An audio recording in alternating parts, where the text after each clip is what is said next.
ایک دن محلے میں کسی نے آواز لگائی کہ میرے پاس ایک ایسا سرما ہے جو مادرزاد نابیناؤں کو بینا کر دیتا ہے، اس کی آنکھیں دیکھنے لگ جاتی ہیں۔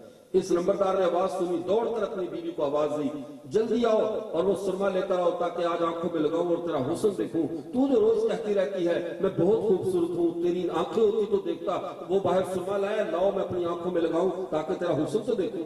وہ باہر گئی، اس آدمی سے سارا سرما خرید لیا اور اسے بھگا دیا کہ دوبارہ ہمارے محلے میں نہیں آنا، سارا سرما نالی میں پھینک دیا۔ واپس آ کر لگے چودھری صاحب لوگ مذاق کرتے ایسے ہارے کے پیچھے نہیں چال پڑتے، اسے ڈر تھا کہ اگر اس کی آنکھوں میں سرائی لگ گئی تو میرے حسن کا پردہ چاک ہو جائے گا۔ شاہ جی نے کہا ہماری تقریریں وہ سرمے کا کام کرتی ہیں جن کی آنکھوں پہ بدعت و خرافات کے سرمے اور اندھیرے پٹیاں باندھی جاتی ہیں، جب ہمارا توحید کا سرما لگتا ہے پھر ساری تباہی آنکھوں سے ظاہر ہو جاتی ہے، پھر روزی روٹی کا مسئلہ بن جاتا ہے۔ وہ اس لیے پہلے کہہ دیتے ہیں یہ گستاخ رسول ہے، ان کی بات نہ سننا، یہ یوں ہے یہ وہ ہے، ان کے قریب نہ جانا۔ اگر ہمارے قریب آئے آنکھوں پہ سرما لگ جائے گا توحید کا، جب توحید کا سرما لگے گا اب بدعت کی چادر چھٹ جائے گی، خرافات کا پردہ ہٹ جائے گا، پھر محمد کے دین کا حسن نظر آئے گا، پھر ہماری روزی روٹی کیسے چلے گی؟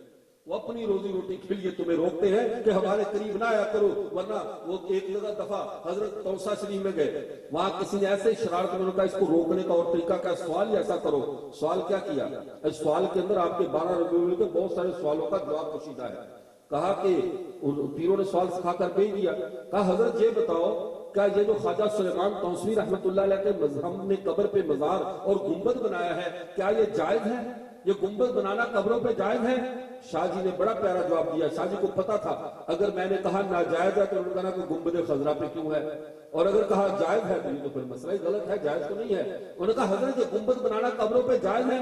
شاہ جی نے فرمایا مجھے ایک سوال کا جواب دو، کیا ہمارے نبی کی اونٹنی جیسے کسی کی اونٹنی ہو سکتی ہے؟ کہا بالکل نہیں۔ کہا میرے نبی کے جوتے جیسا ہم میں سے کسی کا منہ بھی ہو سکتا ہے؟ کہا بالکل نہیں۔ وہ پوچھتا کہ ایک ایک چیز کہہ لے کہ جب ہمارے نبی کی مثل کوئی ہو ہی نہیں سکتا پھر میرے نبی کے روزے کی مثل روزے کیوں بناتے ہو؟ میرے نبی کے روزے کی مثل روزے نہ بناؤ، اس جیسی مثل ہو ہی نہیں سکتی۔